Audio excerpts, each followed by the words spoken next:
Hello friends. AI audio book summary पर आप सभी का स्वागत है।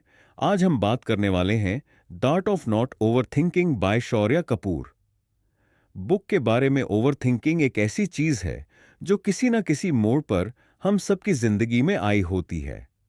कभी किसी छोटी सी बात को लेकर घंटों सोचना, कभी किसी बीते हुए लम्हे को दोबारा जीने की कोशिश करना, और कभी आने वाले कल की चिंता में इतना उलझ जाना कि आज का सुकून भी खो जाए। यह सब ओवरथिंकिंग के ही हिस्से हैं। लेकिन क्या आपने कभी सोचा है कि हम ओवरथिंकिंग करते क्यों हैं? दरअसल इसके पीछे कुछ गहरे इमोशनल कारण होते हैं जिन्हें हम अक्सर अनदेखा कर देते हैं। कपूर का मानना है कि ओवरथिंकिंग का असली कारण होता है डर, फेल होने का डर, गलत फैसला लेने का डर, या फिर समाज क्या सोचेगा। इसका डर कई बार यह हमारे पास्ट ट्रॉमा से जुड़ा होता है। कोई पुराना अनुभव जो दिल को चोट पहुंचा गया था, वह बार बार दिमाग में घूर रहता है और हम नए डिसीजंस लेने से घबराने लगते हैं। कई लोगों को ऐसा लगता है कि ज्यादा सोचना उन्हें प्रॉब्लम से बचा सकता है, लेकिन सच्चाई यह है कि ओवर थिंकिंग हमें ज्यादा कंफ्यूज्ड और एंसियस बना देती है। जितना ज्यादा सोचोगे उतना ज्यादा उलझोगे। इसकी वजह से हमारा दिमाग हाइपोथेटिकल में उलझ जाता है। अगर ऐसा हो गया तो, अगर ये गलत हो गया तो, और इन अगर और क्यों के चक्कर में हम रियल एक्शन लेना भूल जाते हैं।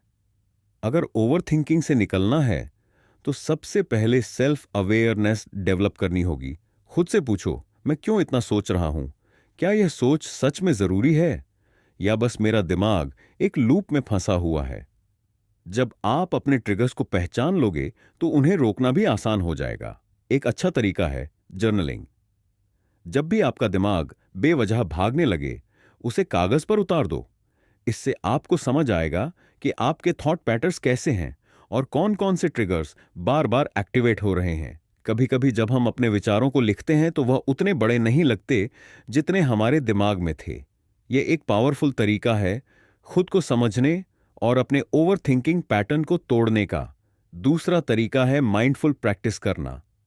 जब भी दिमाग किसी एक थॉट पर बार बार फोकस करने लगे, उसी पल अपने प्रेजेंट मोमेंट पर ध्यान दो। अपने आसपास की चीजों को ऑब्जर्व करो। कैसे हवा चल रही है, क्या आवाजें आ रही हैं, किस चीज की खुशबू महसूस हो रही है। यह सिंपल सी चीजें आपके दिमाग को अभी के मोमेंट में लाने में मदद करेंगी। तीसरी चीज है एक्शन लेना। ओवरथिंकिंग का सबसे बड़ा इलाज है एक्शन। जब भी दिमाग किसी बात को लेकर ज्यादा सोचने लगे, उससे जुड़ा एक छोटा सा एक्शन लो। मान लो आपको कोई इंपॉर्टेंट डिसीजन लेना है और आप पिछले 3 दिन से बस सोच रहे हो। ऐसे में एक छोटा सा कदम उठाओ। हो सकता है किसी एक्सपीरियंस पर्सन से एडवाइस ले लो या फिर प्रोज और कॉन्स लिखकर देखो। एक बार एक्शन की तरफ कदम बढ़ा लिया तो दिमाग खुद ब खुदा। इसके अलावा खुद से ज्यादा हार्श मत बनो। कई बार हम अपने ही सबसे बड़े क्रिटिक्स बन जाते हैं। हम सोचते रहते हैं कि हमें सब कुछ परफेक्ट करना है, कोई गलती नहीं होनी चाहिए। लेकिन सच तो यह है कि गलतियां हर इंसान करता है और यही हमें सीखने का मौका देती हैं। ओवर थिंकिंग से बाहर आने के लिए हमें खुद को याद दिलाना होगा कि सोचने और करने में फर्क होता है।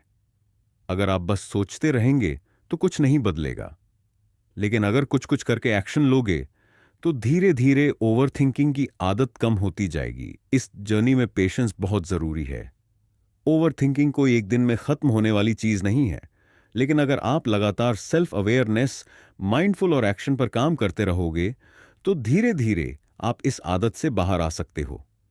सबसे जरूरी बात, अपने दिमाग को दोस्त बनाओ, दुश्मन नहीं।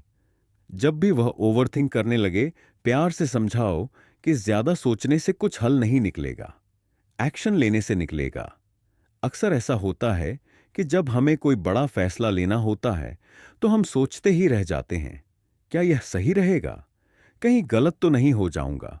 और इसी सोच विचार में दिन, हफ्ते और कभी-कभी महीने तक निकल जाते हैं।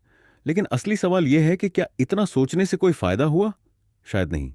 कपूर की किताब में एक बेहद दमदार बात कही गई है, एक्शन डिमिनिशिंग होते हैं तो उसका सबसे अच्छा इलाज होता है एक्शन लेना। ओवर थिंकिंग तब बढ़ती है जब हम कुछ करते नहीं हैं, बस सोचते ही रहते हैं।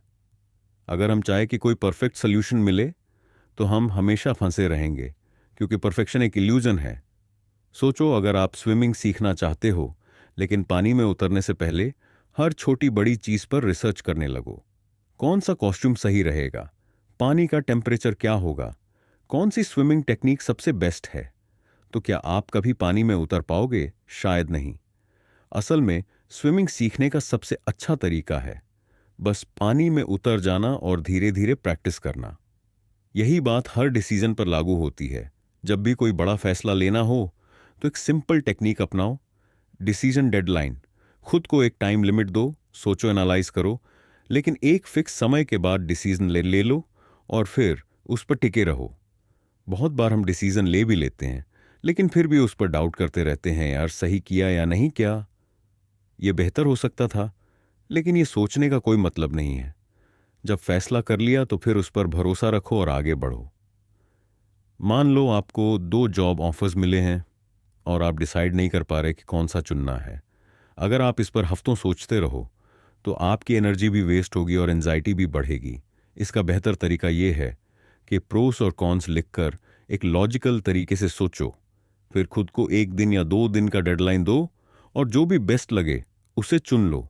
एक बार डिसीजन लेने के बाद पीछे मुड़कर मत देखो। इसी तरह कई लोग रिलेशनशिप्स में भी ओवरथिंक करते हैं। क्या ये रिलेशनशिप मेरे लिए सही है?